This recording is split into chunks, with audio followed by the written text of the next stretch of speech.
Great. Now let's come on to the last operation. ये सब operations होते हैं which is Z1 divided by Z2. सब दो कॉम्प्लेक्स नंबर्स को हम डिवाइड करेंगे. a प्लस बी आयोटा पहले की तरह ही लिख देंगे divided by c plus D iota. अब क्या करें, कैसे डिवाइड होगा ये? a को c से डिवाइड करो, b को d से डिवाइड करो, वो नहीं कर सकते क्योंकि हमने मल्टीप्लिकेशन में भी प्रॉपर ब्रैकेट खोले हैं. तो मतलब रियल नंबर्स वाले कॉन्सेप्ट लगाए. जब हम दो नंबर्स को डिवाइड नहीं कर पाते थे, कुछ ऐसी सिचुएशन में फंस जाते थे, याद कीजिए हम क्या करते थे? Rationalise. Very good. c minus D I से मल्टीप्लाई और डिवाइड कर दें. ये तो रूल पता है ना सबको कि बीच वाला जो साइन है वो चेंज हो जाता है और आसपास वाले ये दोनों नंबर सेम रहेंगे. ग्रेट. Yes ma'am. अब हमको मल्टीप्लिकेशन में तो पता है कैसे करना है, बड़ी जल्दी से हो जाएगा, आसानी से. ये हो जाएगा AC प्लस BD. क्यों हो जाएगा ये प्लस? हमने तो अभी माइनस पढ़ा था. AC माइनस BD पढ़ा था ना यहाँ पे. ये तो फिर क्यों मैं प्लस लिख रही हूँ बेटा? यहाँ पे माइनस है, ये माइनस और ये प्लस तो मिलके बन गया माइनस, लेकिन आई स्क्वायर उसको वापस प्लस बना देगा. ठीक है, ध्यान रखेंगे. प्लस अब आई वाली दोनों टर्म्स इकट्ठा कर लो. आई वाली टर्म्स में आएगा BC और इधर आएगा AD. तो यहाँ पर आएगा माइनस AD और साथ में आयोटा. ध्यान से देख लीजिए, सिंपल क्रॉस मल्टीप्लिकेशन है कुछ, और अभी कोई टेक्निकल डिफिकल्ट कुछ नहीं किया. और डिनोमिनेटर में करेंगे तो बेटा a plus B into A minus B का फॉर्मूला हमें पता है. सी स्क्वायर मतलब a माइनस बी का होल. a माइनस बी का होल स्क्वायर नहीं बेटा, a plus No, B ma'am, into a minus B. a square minus B square होता है, माइनस बी तो C square minus D square लिखें. लेकिन यहाँ डी आई स्क्वायर भी है और आई स्क्वायर की वैल्यू जब हम डाल देंगे तो ये हो जाना है प्लस. तो कोई बात नहीं, अब नेक्स्ट स्टेप में इसको प्लस कर देंगे. तो बेटा हमें ये क्या मिल गया? AC प्लस BD, एक टर्म रियल टर्म मिल गई. BC माइनस AD के साथ आयोटा इमेजिनरी पार्ट मिल गया. और नीचे अब ये साइन चेंज हो जाएगा, C square plus D square. ठीक है, अब इस नंबर का रियल पार्ट क्या है और इमेजिनरी पार्ट क्या है? तो उन दोनों को अलग अलग करने के लिए हम इसको इस तरह लिखते हैं, AC plus BD whole upon C square plus D square. ये हो जाएगा इसका रियल पार्ट. प्लस क्योंकि डिनोमिनेटर वाली टर्म न्यूमरेटर में हर टर्म पे चली जाती है, ये पता है ना, इसको प्लीज ध्यान रखिएगा.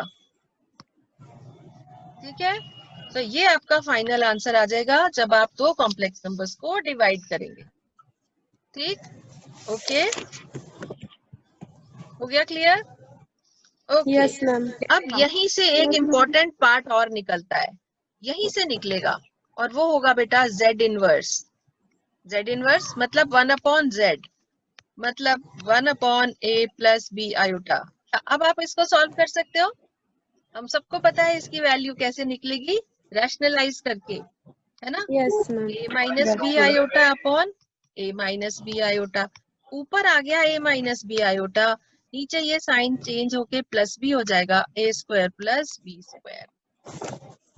ठीक है, और अगर अलग अलग लिखे रियल और इमेजिनरी पार्ट्स, तो A upon A square plus B square minus B के साथ iota upon A square plus B square. ठीक है, अच्छा, अब यहाँ से एक चीज हम और डिफाइन करेंगे, और वो ये कि A माइनस बी आयोटा, इसको हम कहते हैं Z का कॉन्जुगेट. ऊपर एक लग गया बार, ये हो गया बेटा कॉन्जुगेट. कॉन्जुगेट का मतलब होता है आपने बीच का साइन चेंज करना है. ठीक है, और नीचे ये हो गया मैग्नीट्यूड, मतलब टोटल वैल्यू ऑफ Z. तो कॉन्जुगेट अपॉन मैग्नीट्यूड. अब ये मैग्नीट्यूड यहीं से डिफाइन हो गया. देयरफॉर यहाँ जो स्टार लगा था ये फर्स्ट पॉइंट था Z इनवर्स, और सेकंड पॉइंट अभी मैं दोबारा दिखा दूंगी. मैग्नीट्यूड हमने डिफाइन कर दिया, स्क्वायर अगर करें तो ये बन गया A square plus B square, और इसीलिए अगर स्क्वायर ना निकालें तो under root of A square plus B square. अब एक बारी और ध्यान से इसको देख लो, ये दो चीजें बड़ी स्पेशल हैं, बड़ी खास हैं, बार बार यूज होंगी. सो एक है बेटा कॉन्जुगेट और एक है मैग्नीट्यूड। ध्यान से इन्हें नोट कर लें। z इनवर्स मतलब 1/z और मैग्नीट्यूड ऑफ z या मॉड्यूलस ऑफ z, वो एक ही बात है। मॉड्यूलस आपको पता है, लेकिन वो नेगेटिव और पॉजिटिव कर देता है उसको, इसलिए वो वर्ड अगर यहाँ यूज हो रहा भी है तो आप उसको समझेंगे कि ये वैल्यू निकालनी है। इसमें इमेजिनरी पार्ट खत्म हो जाता है और ये सिर्फ आपको वैल्यू मिलती है। ये कैसे मिलती है मैं वो भी आपको समझा सकती हूँ। Are you interested in the explanation? Yes ma'am. Very good. हम इसको मान लेते हैं बेटा रियल एक्सिस और इसको मान लेते हैं इमेजिनरी एक्सिस। ठीक है, तो पॉइंट्स प्लॉट हो रहे हैं अब ग्राफ पर। ठीक है, तो पॉइंट्स यानी कि complex numbers on the graph, वो कैसे होंगे देखिए। मान लीजिए कोई पॉइंट है हमारे पास या कॉम्प्लेक्स नंबर है a प्लस बी आयोटा, तो हम उसका पॉइंट मान लेंगे a कॉमा बी। हम क्या मान लेंगे, वो पॉइंट बनेगा ही वही। तो रियल एक्सिस पर हमने a ले लिया डिस्टेंस और इमेजिनरी एक्सिस पर डिस्टेंस ले लिया b। तो a और b को मिलाता हुआ पॉइंट जब हम प्लॉट करते हैं तो हम ऐसे लिखते हैं ना, a कॉमा b। ठीक है, ये हमने ले लिया। अब अगर हम इनकी डिस्टेंस ड्रॉ करें, ये वर्टिकल डिस्टेंस तो पूरा b हो गया और ये हॉरिजॉन्टल डिस्टेंस हो गया बेटा a। ठीक है, तो अब ओरिजिन से इस पॉइंट P का डिस्टेंस क्या है? What is the distance OP? तो लाइन ड्रॉ कर लेते हैं OP और यूज कर लेते हैं पाइथागोरस थ्योरम। ठीक है, ये डिस्टेंस A हमें पता है, ये डिस्टेंस B हमें पता है, पाइथागोरस थ्योरम हमें पता है। So what is OP? A square plus B square and what is the magnitude of this number? Magnitude कह लो या मॉड्यूलस कह लो, वो एक ही बात है। इस चैप्टर के लिए मॉड्यूलस भी यही माना जाएगा। तो क्या ये आप सबको समझ आ गया कि ये आया कैसे, ये फॉर्मूला? ठीक है, बाकी चीजें तो आपको याद ही करनी पड़ेंगी कि नेगेटिव ले लिया, अगर बीच में साइन चेंज कर दिया तो उसको कॉन्जुगेट बोलते हैं। z इनवर्स कैसे निकालना है और ये मॉड्यूलस या मैग्नीट्यूड कैसे निकालना है, दैट्स ओके। अब बहुत इंटरेस्टिंग चैप्टर है बेटा ये। एक्सरसाइजेस स्टार्ट हो जाएंगी, थोड़ा सा टाइम बचा है। 5.1 i की पावर 3 की वैल्यू निकाल दो जल्दी से। आई की पावर 3, अरे इजी है। i इंटू आई स्क्वायर, कुछ भी निकालना हो ना ब्रेक कर दो इन्हीं दो में। हमें इन दो की वैल्यू पता है, i को i रहने दो, आई स्क्वायर की वैल्यू हो गई -1। ठीक है, तो i इंटू -1, ये आंसर आ गया। कोई मुश्किल है क्या? कुछ भी मुश्किल नहीं है। i की पावर 1024, क्या करें, एक बात और याद कर ले, i की पावर 4 क्या होती है? आई स्क्वायर का होल स्क्वायर मतलब -1 का होल स्क्वायर मतलब 1। तो ये कुछ चीजें आप याद कर लेंगे। आई की वैल्यू आई स्क्वायर, आई क्यूब, वो भी याद कर लो कि ये -1 आ रहा है। ठीक है, माइनस आई आ रहा है। हाँ, और ये आई की पावर 4 लेंगे तो 1 आ जाता है। तो हम कोशिश क्या करें, ये जो नंबर है ना 4 से डिवाइड करके देखें। अगर पूरा 4 से डिवाइड हो जाता है तो आंसर 1 ही आना है, और अगर रिमाइंडर 1 2 3 4 बचेगा उस हिसाब से हमें आंसर मिल जाएगा।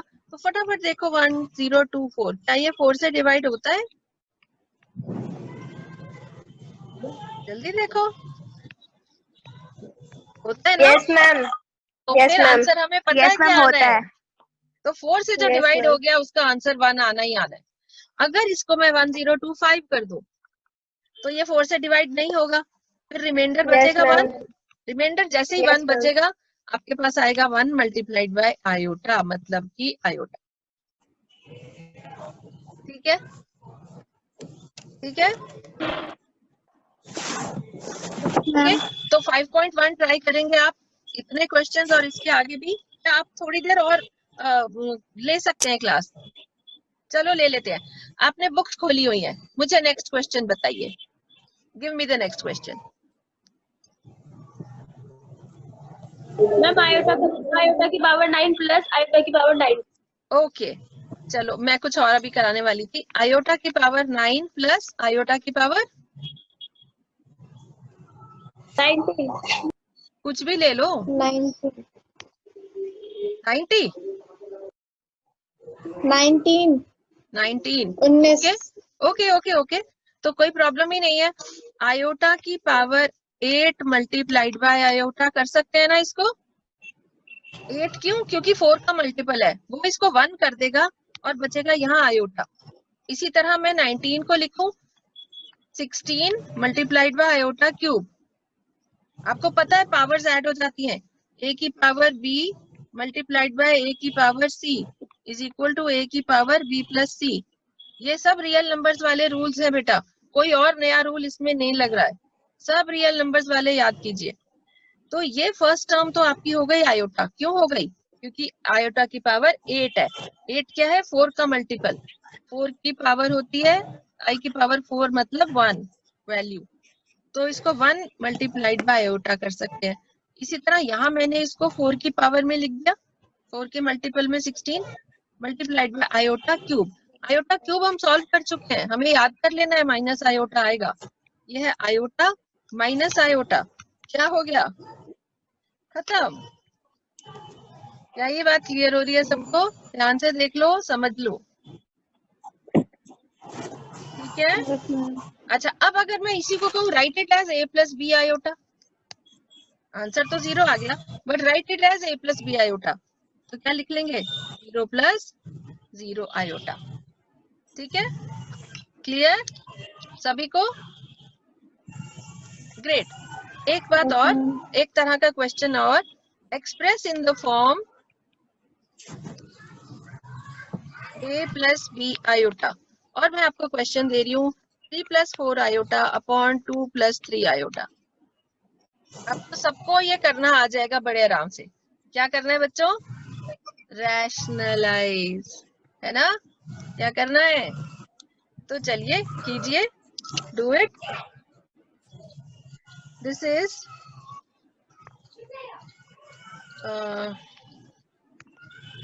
3 plus 4 iota upon 2 plus 3 iota multiplied by 2 minus 3 iota upon 2 minus 3 iota.